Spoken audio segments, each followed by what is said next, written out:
জন্ম থেকে আমি চোখের জলের মাসি। যখন আমি মাতৃগর্ভে তখন মাটির ঘরে দুর্ভিক্ষে দোষ নাই। সময়কে পায়ে মারিয়ে আমার বড় হয়ে ওঠা। জ্ঞানচক্ষুর বসন্তে শুরু হলো যুদ্ধ, বেঁচে থাকার যুদ্ধ, টিকে থাকার লড়াই। সমাজে, পরিবারে, রাত্রির বিছানায়, পরিশ্রান্ত মিছিলে আমি হেরে যাই বারবার। কর্মক্ষেত্রে দেখেছি স্কুল বাড়িটার প্রত্যেকটা ইটে ধস, চেয়ার টেবিলে, এমনকি ওই ব্ল্যাকবোর্ডে রঙিন মানুষের রাহাজানি। দেয়ালগুলিতে সরলতার মৃত্যু, ঘুলঘুলিতে সরলতার অক্সিজেনের মারণ ব্যাধি।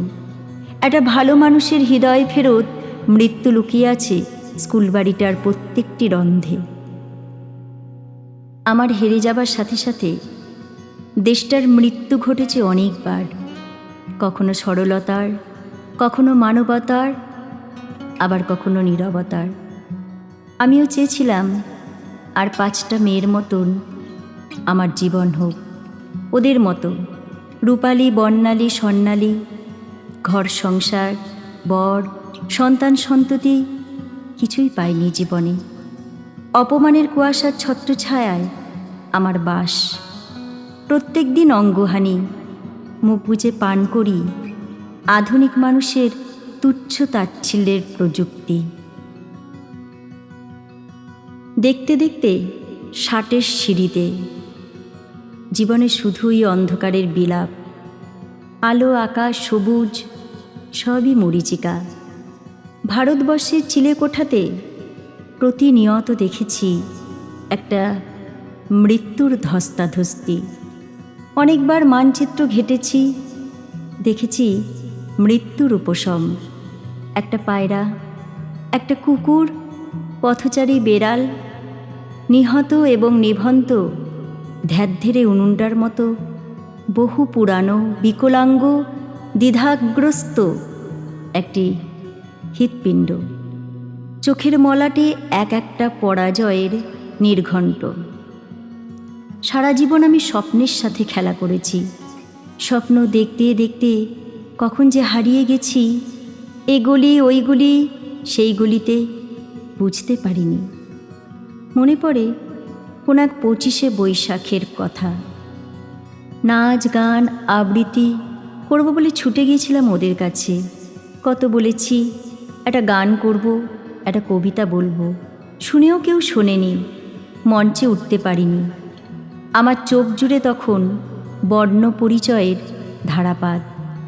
অশ্রুজল, মঞ্চ, মাইক্রোফোন জীবনে বড়ই আকাঙ্ক্ষিত। রাগে দুঃখে ছুটতে ছুটতে বাড়ি ফিরলাম। মা চোখ মুখ দেখেই বলল, খিরে মঞ্চে উঠতে দেয়নি তো? অশ্রুসজল কণ্ঠে আমি বললাম, না, মঞ্চে উঠতে গেলে পরিচয় লাগে মা। বুঝি না কিসের পরিচয়, আমি তো ভারতীয়, এটাই আমার পরিচয়। না রে পাগলি, এই পরিচয় সেই পরিচয় নয়। এ হলো, বুঝেছি মা, বুঝেছি। আর এই পরিচয় মৃত্যু হলো আর একটা ভারতবর্ষের। চোখে এখনো মঞ্চের খুনসুটি, মাইক্রোফোনের আলাপ, চোখ কাজলে হারিয়ে গেছে মিনতি আর কাকুতি। এইভাবে মৃত্যু 100 বর্ষ অতিক্রম করল। পাহাড়ে কোলে দেখতে পাই পরিচ্ছন্ন এক টুকরো ফাঁকা আকাশ। খেলা করছে, ওরা খেলছে, সাবলীল ছন্দে ওরা ফিরে পাচ্ছে নয়া জীবন। নদীগুলোর নিজস্ব কলকাকলি, বেড়ে উঠেছে নতুন ভারতবর্ষ। নতুন বসন্তে ওরা আগমনের গান গাইছে। উষ্ণতা পাচ্ছে বিশ্বাস, সরলতার তরণী বেয়ে আসছে নবজীবন। একটা নতুন ভারতবর্ষ, সুন্দর ভারতবর্ষ। হঠাৎই চমক ভাঙে। বিছানায় শুয়ে বিকেলে পড়ন্ত গোধূলি ভালে এঁকেছে মৃত্যু রহস্য। বোধহয় আর বেশি দেরি নেই। চোখে কালিমা, কণ্ঠনালীতে আটকে আছে সেই স্কুল বাড়িটা যেখানে ক্ষত বিক্ষত হয়েছিলাম একাধিকবার। যুদ্ধ দেখেছি, মন্দির, মসজিদ, গির্জা দেখেছি, কিন্তু ভগবানের সাথে সাক্ষাৎ ঘটেনি কখনো। তবু আমার অন্তিম প্রার্থনা, আমার মৃত্যুর পর আর কখনো যেন দেশটার মৃত্যু না হয়। চোখের সামনে স্কুল বাড়িটার মৃত্যু দেখেছি। বেঁচে থাক সকল ঘর, ভারতবর্ষটা বাঁচুক, বাঁচার মতন বাঁচুক।